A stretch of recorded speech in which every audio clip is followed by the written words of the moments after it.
Double Pop, Worship Zone, New Mercy Morning on your Wednesday morning. You made midweek. You did it already. You're already halfway through the week.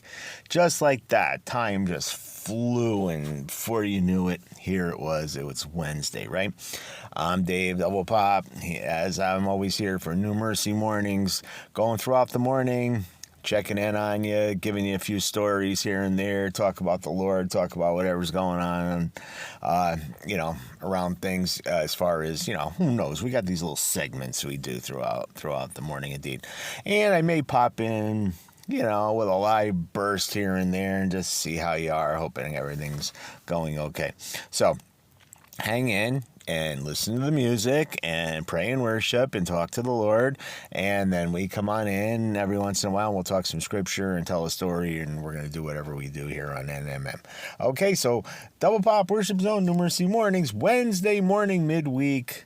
It is about 6 after the hour.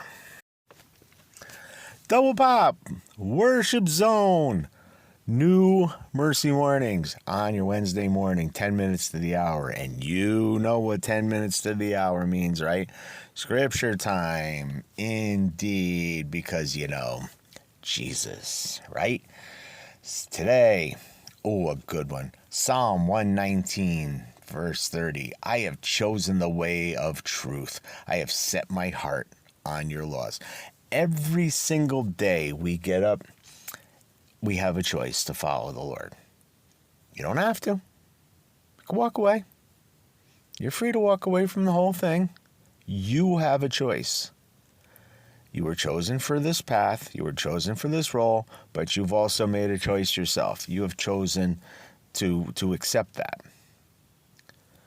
And you have, I talked a little bit in my devotional yesterday about the free gift.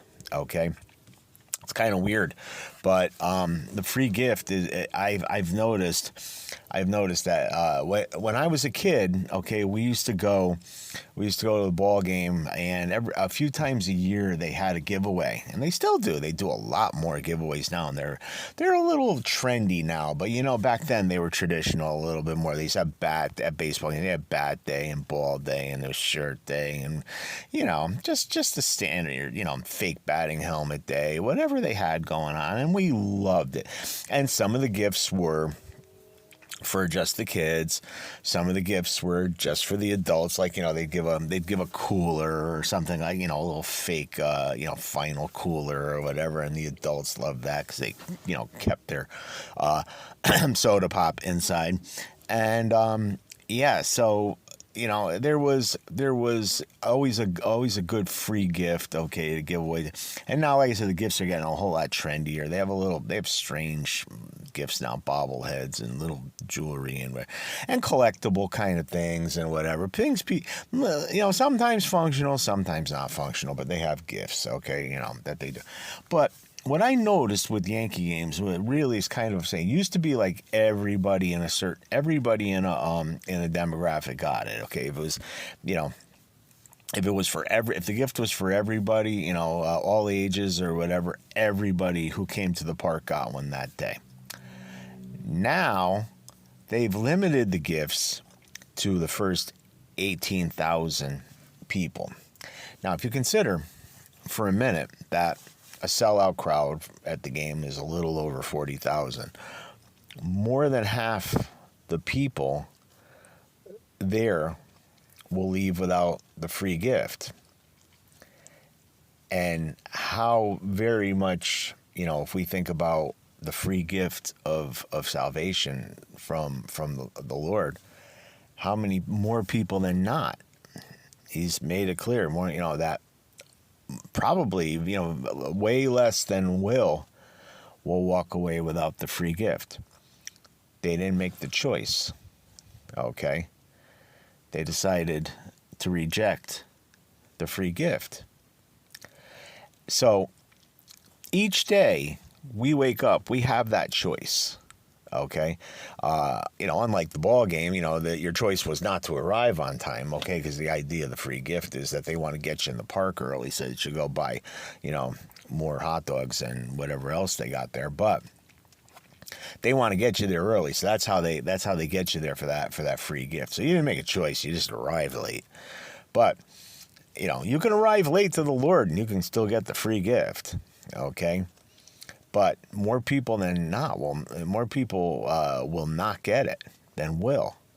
It's the narrow road, as our friend Christian J says. Okay, many things say. It says right in the good book too. The road of the eye of the camel. It's narrow. Okay, the eye of the needle is narrow. You're not going to get in. It's hard, very hard. But there's a choice to be made to be able to follow that road, to be able to follow that path, to be able to follow into the eye. You have a choice every day. You don't have to. And the Lord makes that clear. You don't have to do it. But he wants you to. He doesn't want heaven alone. He wants you to choose him. And every single day you get up, you have a choice. Make it the right one. You're listening. You're already listening to Jesus radio. That's a good start. I mean, that's not, listening to this isn't gonna get you in heaven, but it's a nice thing. It's a good thing. You're saying to yourself, hey, a seed is planted in me. I'm listening to Jesus radio. It's good. I'm following the Lord because I wouldn't waste my time listening to some little twit talk about Psalm 119, verse 30, for 6 minutes, if I wasn't at least interested in choosing the Lord. Think about that for a minute. And talk about bobbleheads and free fake batting helmets and whatnot. You're having a good time. Double Pop, Worship Zone. Make a good choice today.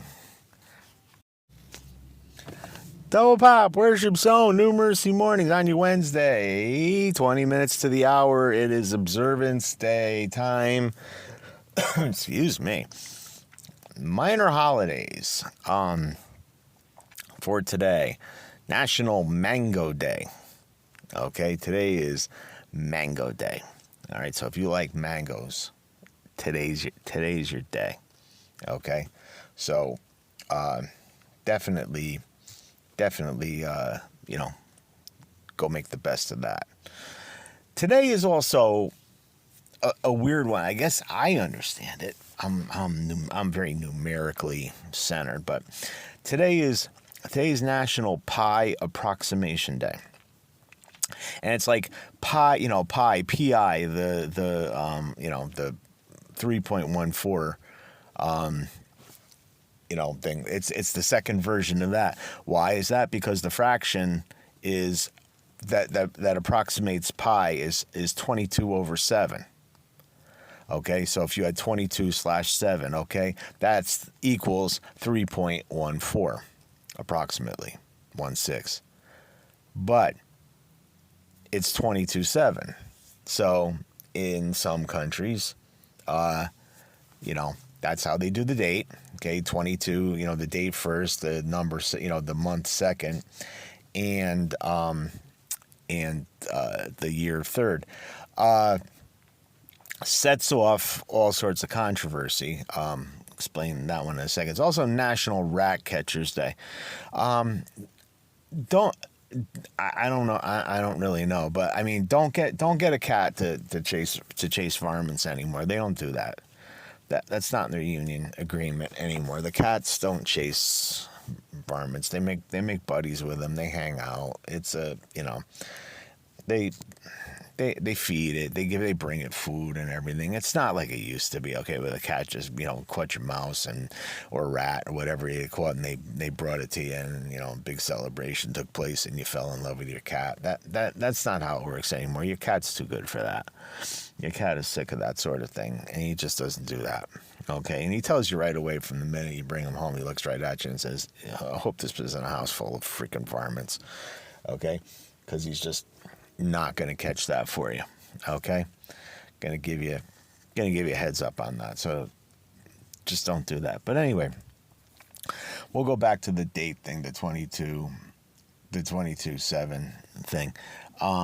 Now, I got to tell you that my father moved to Ireland 20-something years ago, and he began writing the date like the Irish people do. My father has totally forgotten he's American. Okay, he's totally forgotten sometimes. You know, he like, you know, he talks in like meters and Celsius and things like that, and it's like, Dad, you're an American. Give us the real number, you know.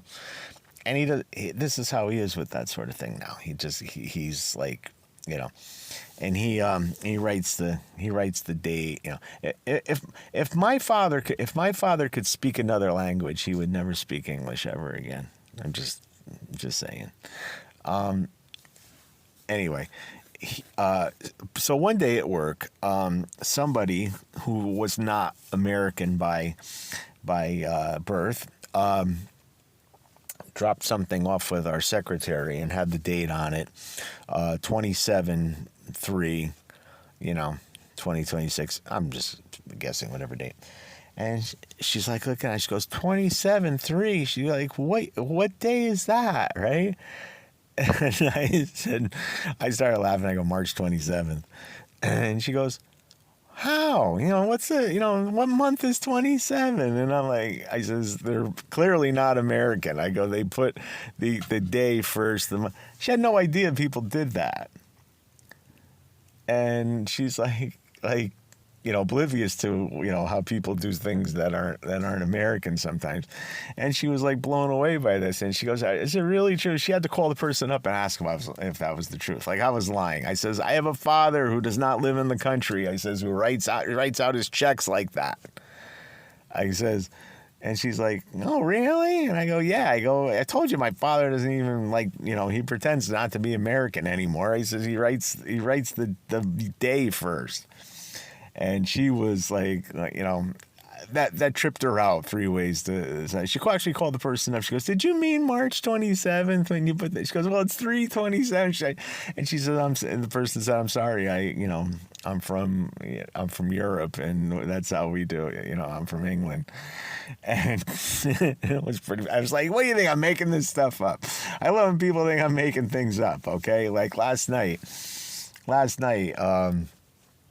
you know, on the Yankee game. Okay, here I am going back to Yankee game. Sorry to do that, but anyway, on the Yankee game, I told my wife, I go, that a certain guy used to pitch tripping out on LSD, and she goes, no, come on. And then sure enough, they show it on the screen. They go, once pitched a no-hitter on LSD, and my wife says, hey, they put it right there. I go, did you think I was lying to you? I said, did you think I made that story up? She said, yes.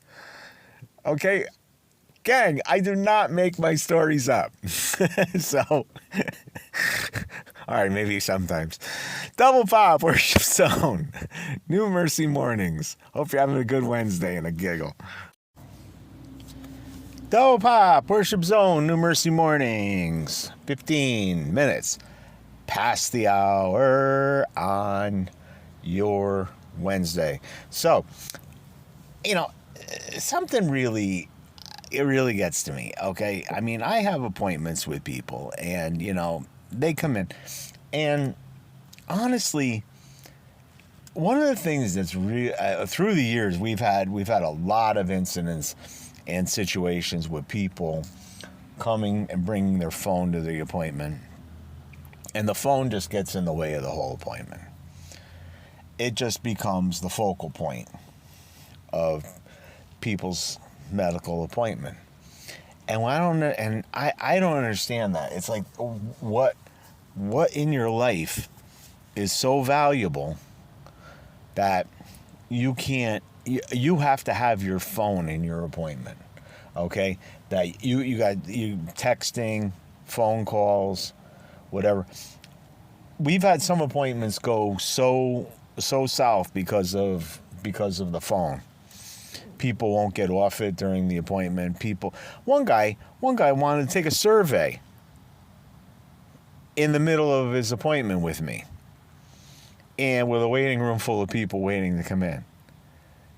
And we were like, No, no, you got to leave. If you're gonna do a survey, no, you got to get out of here. Okay, you're not. We're tying. You're tying our office up with this. The lady goes, "Do you have time for a 15-minute survey?" We could hear you because you had on speakerphone. I go, "Oh yeah, sure." And I go, I jumped in. I said, "No, you don't. Not on my time. You don't." And we had to show the guy. Out the door. We've had people who've come in and they have, the phone just becomes the middle of they're just talking their way through it, whatever. They're ignoring you. They're or they're not barely paying attention. And these are the same people that will come back later on and say, "You never told me anything." We have had to, I can't tell you how many people we've had to cut off from that. I honestly, I go to an appointment for myself, any kind of medical appointment, any kind of appointment at all. The phone doesn't even come in. The phone doesn't even come into the facility. I look forward, okay, I mean, my wife believes that like I am head over heels for my phone. Far from it. Okay, if the time ever comes in my life where I don't ever have to be around, I don't like phone calls to begin with, and most people know I don't like phone. We were talking today at the office how I can't stand phone calls, but taking a phone into an appointment, it's like, no, if it's my time, that's my time. I don't have a whole lot of moments through a year that I can honestly say, that's my time. That time belongs to me. My time is devoted to so many other things throughout a year that 95% of the things that I do in my whole life are for other people. And when it comes down to the handful of things that I get to do for myself over the course of the year, trust me, especially if I'm paying for it, that phone stays in the car. You can ring, buzz, text, send a smoke signal for all I care. That time belongs to me. I am not answering any mundane question or handling some stupid crisis, quote unquote, during my time that I get to discuss what my own personal situation is. Yeah, I'm all about minimizing myself for the sake of others. Like I said, 95% of my life is dedicated to other people, okay? The one or two things a year that I got to do for myself, okay? Yeah, that phone stays in the car, especially if I'm paying for the time. And I think that that's sometimes part of the problem is that people don't view insurance payment as them paying for the time, whether it be their insurance or a public insurance. They don't see the monetary aspect of it, and that's what needs to be, the focal point. And say, listen, somebody's paying for this time.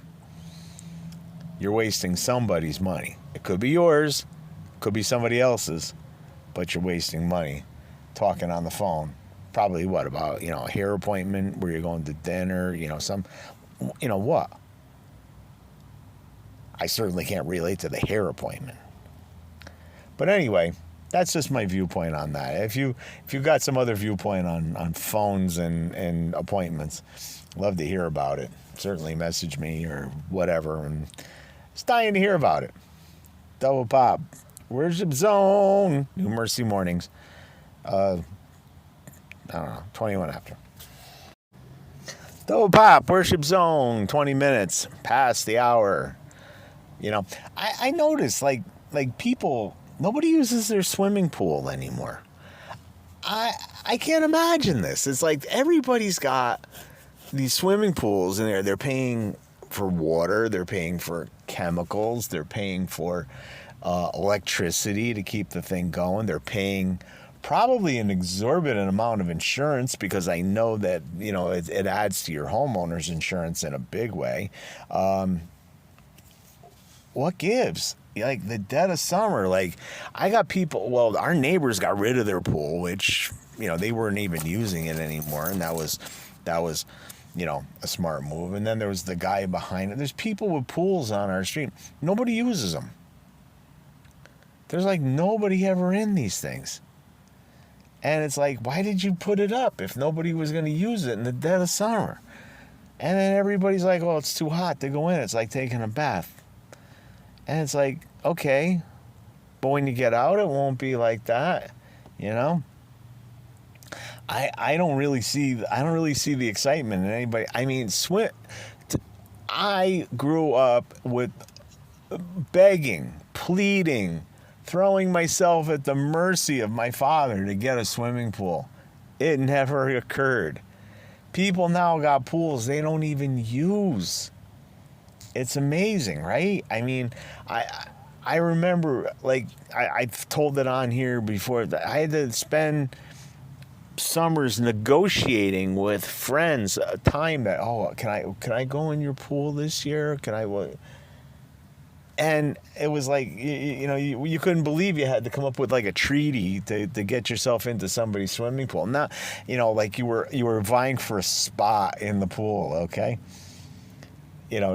Privilege. And it was a privilege. I'm not minimizing. Now I'm appreciative of my friends that let me use their pool in the summertime. People now got pools. They don't even use them. I don't understand the whole idea of it. It's not even a status thing anymore. I don't know what to do. It's real weird how, people, they take the thing off. They probably go in first week or whatever, and then you don't see them in it at all anymore. I don't know. I don't get that one. If anybody's got some insight on that, I'd love to hear what's going on with people in their swimming pools, because they seem, I don't know, it just seems so unusual to go through the drug, and then you're out there, you're doing the chemicals, you're doing the shock, you're doing the whatever, and nobody's actually going in it. But hey, to each their own. If you wanted to just have it to look at it, maybe you get cool just looking at the thing. Who knows? Double Pop Worship Zone, New Mercy Mornings on your Wednesday. Double Pop Worship Zone, New Mercy Mornings on your Wednesday. 15 minutes past the hour. Yeah. Excuse me. Brain health breakthrough. Major global health data reveals that consistently maintaining a balanced diet rich in whole grains, healthy fats, fruits, and vegetables significantly lowers the risk of developing dementia in later life. Dementia is so scary, isn't it? The thought of like not knowing, who you are anymore, and or who other people are, or whatever. I want to say that, like, I'm too paranoid to ever get dementia. Like, but I've known people more paranoid than me that got it. And I just can't imagine, like, there were some people with, like, such great memories that remembered everything and remember who did what and was up to. I mean, I'm known for my memory and things that I can remember, and micro memorizing a lot of stuff. And the thought of that being gone away, absolutely terrifies me. Absolutely terrifies me that I can't remember, like, all the things that I've remembered all through my life. And I've already forgotten on a lot of things. I will say that. There's like, my memory is not nearly what it used to be. But, and that's par for the situation, but I just can't imagine that being gone, and I won't have that. And and I worry about it with other family members. My dad is starting, his memory is definitely very compromised. I worry about that often. You can't, not much you can do about it, but as far as if it's going to happen by now or whatever, who knows? But there's so much early detection now that people can tell whether or not you're headed in that direction, or and getting a diagnosis of it even before significant signs of your memory loss already taking place. but there have been remarkable breakthroughs, and and a good diet. Certainly, if it's a thing in your family, keep up on what the possibilities are of you getting it, and then do the right thing, and get that follow up care. Do whatever you can to maintain your brain health and stay ahead of it, and constantly exercise your brain. Okay, constantly exercise your brain.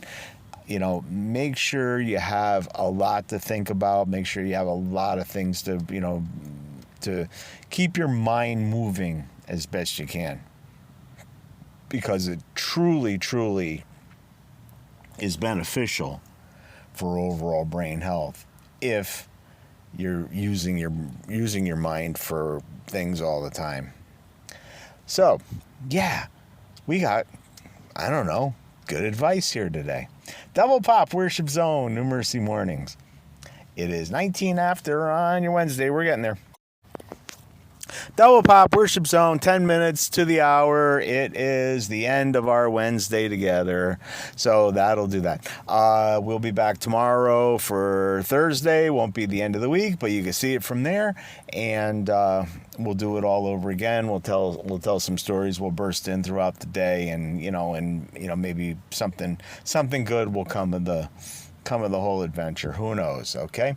If you miss anything on New Mercy Mornings, you can check it out on the Facebook group page. The audio is posted there in the early part of the afternoon, or you can listen to it tonight at 8 p.m. on the station and hear it all in its goodness consecutively, and it gets played through. 10:30 tonight, Night Flight. Don't forget that. 4:30 in the morning, Sunrise. We got all sorts of little programming. 6:30 tonight. Don't forget, Encore presentation, Dr. Ricky J. Phillips. Do not forget, Ricky's on tonight. If you didn't catch part 4 of his protocol series, it's a really good one. I've been very enlightened by it all. So I pray that Jesus will leave the light on for you, and I wish you nothing but peace.